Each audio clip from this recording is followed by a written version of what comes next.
Chers amis, inutile de vous dire que, fort du soutien massif exprimé par les dirigeants du tennis français en février dernier, je suis reparti avec un enthousiasme toujours aussi grand pour ce deuxième mandat à la tête de notre belle fédération.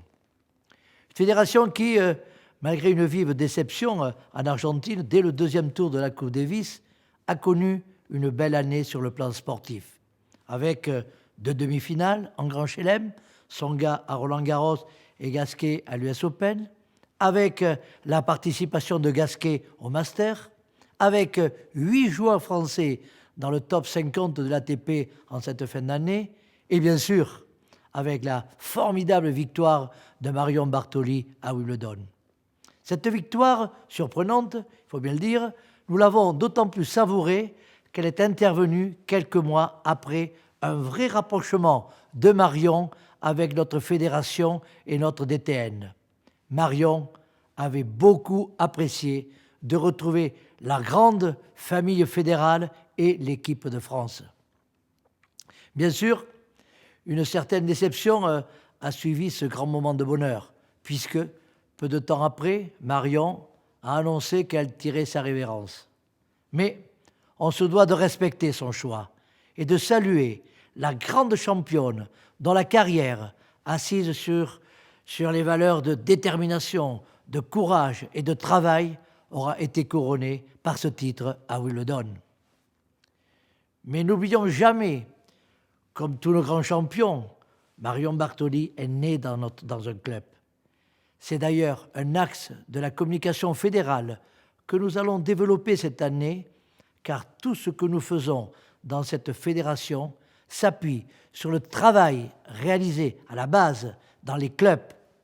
Tous nos grands champions, hommes ou femmes, ont été formés dans un club où ils ont fait leurs premières armes et gagné leurs premiers matchs. C'est, je crois, la meilleure publicité que l'on puisse faire pour notre tennis fédéral et pour l'ensemble des clubs qui, on le sait, sont la base de notre succès. L'année qui vient de se terminer se solde par un léger recul sur le front des licences. Il n'est que très marginal, puisque l'on reste au-dessus du seuil des 1 100 000 licenciés. Mais retenons que notre force est intacte avec ces exactement 1 103 519 licenciés qui font de nous le premier sport individuel en France. Mais, vous savez, les licences, il faut aller les chercher. Il faut continuer à se mobiliser. C'est l'affaire de tous, et bien évidemment celle de vous tous, dirigeants de clubs, comme c'est notre affaire à nous, dirigeants fédéraux, qui devons vous donner les outils pour aller toujours plus efficacement chercher des licenciés. L'effectif de nos licenciés est un indicateur majeur de la bonne santé de notre fédération. Nous devons et nous voulons vous aider face à tous les nombreux enjeux à relever dans nos clubs, tels que le sens de la licence fédérale, la nécessaire adaptation aux nouveaux rythmes scolaires, les relations avec les collectivités territoriales ou, tout simplement, l'implication croissante dans les enjeux relevant de notre responsabilité sociétale. Nous avons, au cours de cette année 2013, mis en place une réforme essentielle de notre fédération qui devrait avoir des répercussions importantes dans les années qui viennent. Mais il s'agit de la réforme de la compétition des moins de 12 ans. Sous l'impulsion de notre jeune et nouveau DTN Arnaud Di Pasquale, elle fixe un cap pour le développement sportif de tous nos jeunes, avec pour objectif majeur de leur donner le goût de la compétition, tout en veillant à ce que, dans ces catégories d'âge, le tennis soit avant tout un jeu, un plaisir.